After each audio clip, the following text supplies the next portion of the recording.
Welcome to the Bright Ideas Podcast.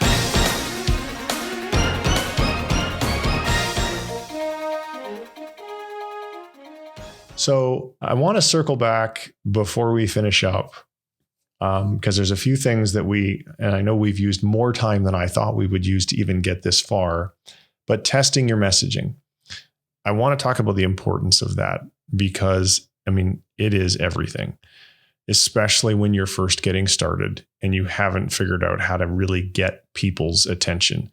So yes, you're going to need to go through the process of developing your ICP. And I would encourage that you do it manually by talking to your customers and doing the things that we talked about earlier. But if you are not willing to invest the time to do that, the single best way that I have found to test messaging is to do batches of 100 emails or connection requests at a time.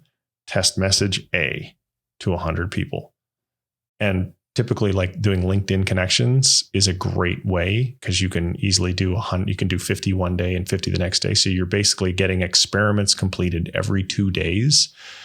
You can also do it with cold email. Whole nother topic. Got to be careful about domain protection and got to have a burner domain and so forth. And all of that's covered in the playbook, but it's a rabbit hole I just don't want to go down right now. So make sure that you're continually running experiments to test, does this message work better than this message? And one of the biggest mistakes that I see people making, and I'll use the Amazon reseller space for this. I get asked, so we have this playbook that we've sold millions of dollars worth. It's called Webs. Thousands of people use it. And I get asked all the time, how come we don't include email templates in the playbook? And I said, because there's no one template that serves every cohort. So in the world of, and you can use the metaphor I'm about to use in your world to describe basically anything, but in the world of brands, they're not all the same. Some make dog food, some make garden tools, and some make electronics, and some make nutritional supplements and blah, blah, blah. But they're all brands. Well, they're all using very different words to describe their problems. So if you're looking for the one template that's going to get all of their attention, that it doesn't exist. So I would say, though, that what could be helpful to people is understanding that there is, in fact, a structural formula. So it's the words themselves obviously have to be specific to what you learned about your ideal customer profile. They need to be the language of your customer. And by the way, just to throw another couple of places for you wildly taking notes, Quora is a good place to learn about your customer. Reddit is a gold mine to learn about your customer. In terms of understanding the language they are using, the questions they are asking, the challenges they are facing. I just wanted to... And Facebook groups are also a great place for that. But so when it comes, let's talk about the structure of a message, because I probably, like many people listening to this, I get a lot of unsolicited cold email. So many times I get, hi, my name is, I work for, and we help companies, blah, blah, blah, blah, blah, blah, blah. If I make it 4 seconds into one of those emails before hitting delete, that in itself is a miracle. That's not the way to do it. The way to do it, so earlier I talked about scraping, so you can have really high levels of relevancy so that your subject line and your first sentence are all about the recipient. They're not about you. Because in the beginning, I don't care about you. I don't care about you. If I'm the recipient, I don't care about you until I know you care a little bit about me. And if you're sending me this super templated email that has no personalization in it at all, I know you don't care about me because you didn't invest any time at all to learn anything about me.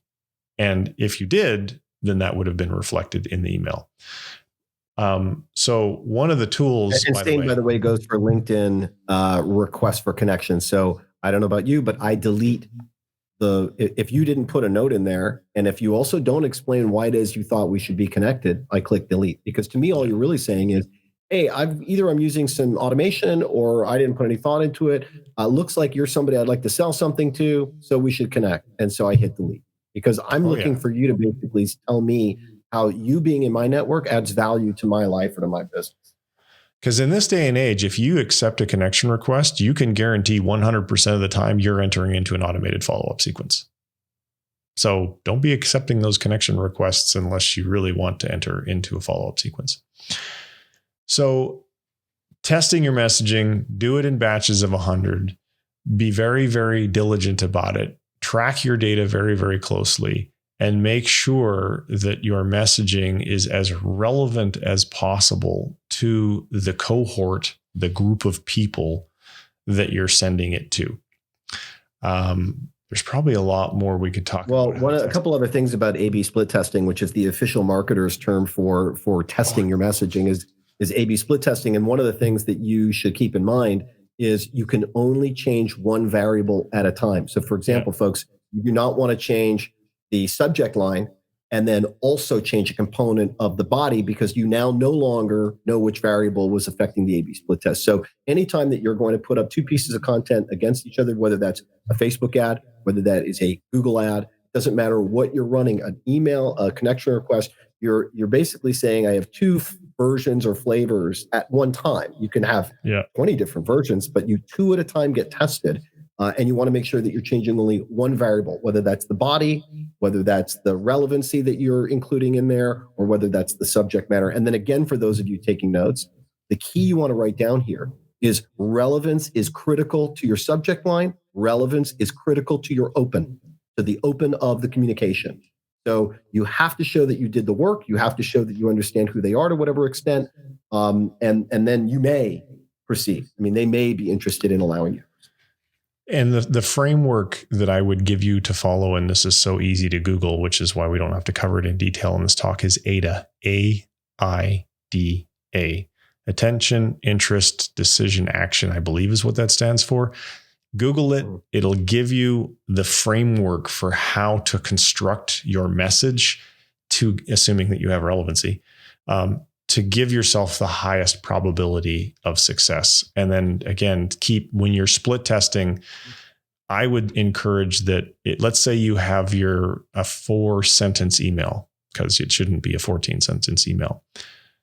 After I've tested my subject line, the next thing I'm probably going to be testing is my first sentence.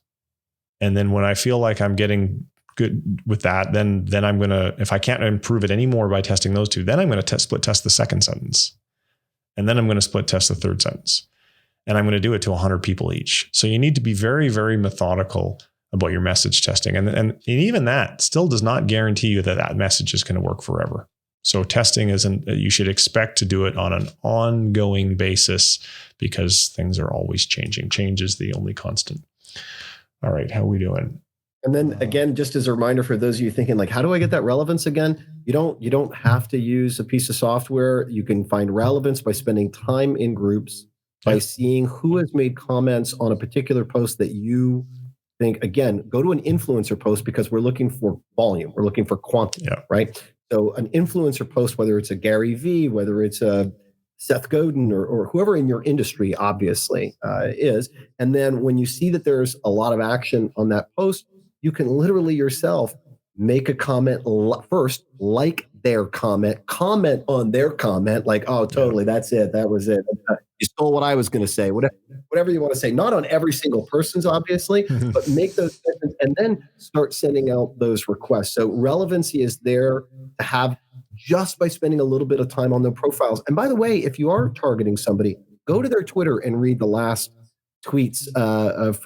I really consider before you try to reach out to somebody, you should do a little bit of a digital dossier because relevancy is out there for you to have on their Instagram account, on their Twitter, on their blog post. All you got to do is reference a blog post they wrote on Medium that was 6 months ago. You open with that. I just found your blog post on Medium. Oh my God, that thing was great. Totally helped me when I read this. Guess what? You got a new buddy.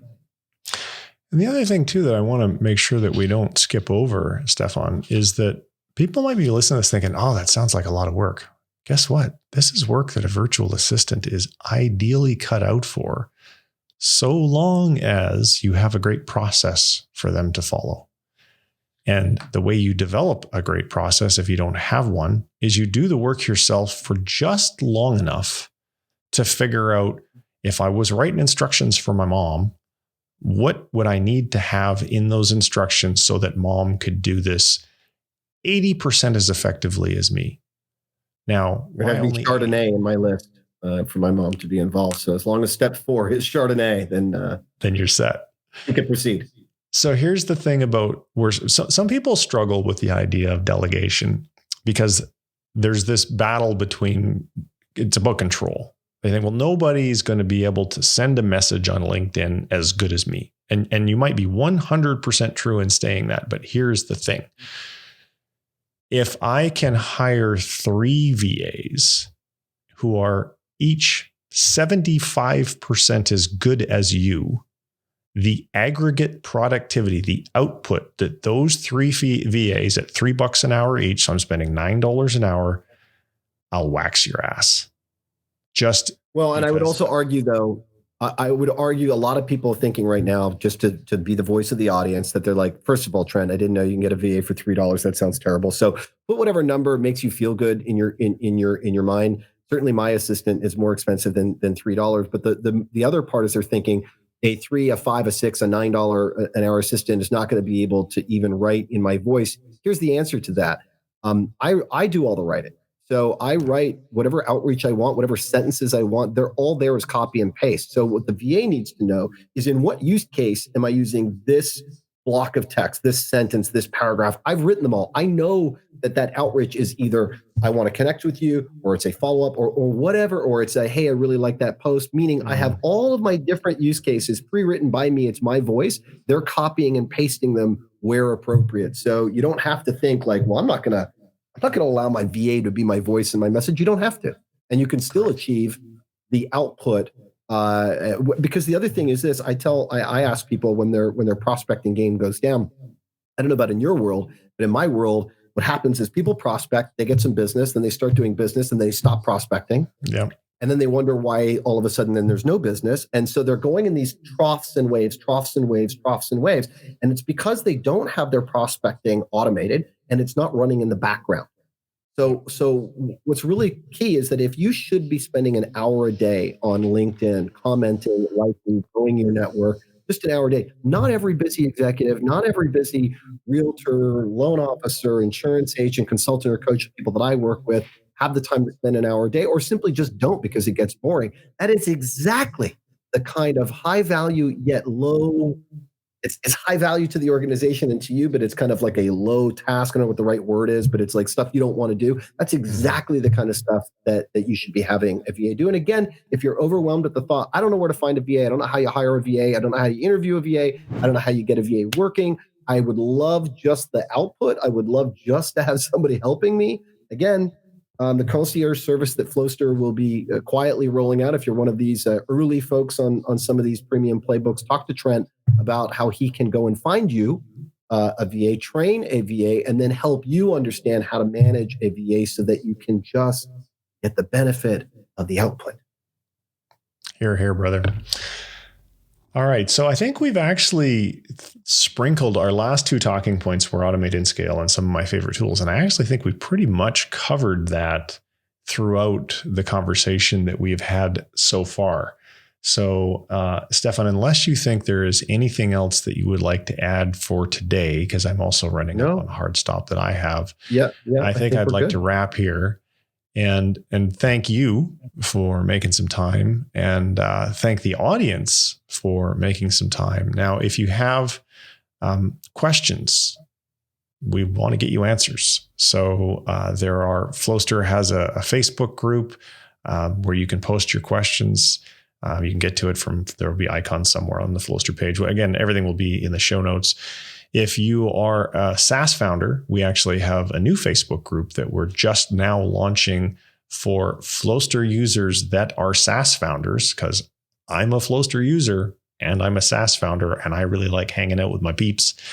And as well, I would encourage also, if you're a founder, that you may want to consider following. I've got a founders series of blog posts, and these are basically posts that I'm writing about all of the things that I am doing to grow Flowster. And there will be my successes, my failures, my lessons learned.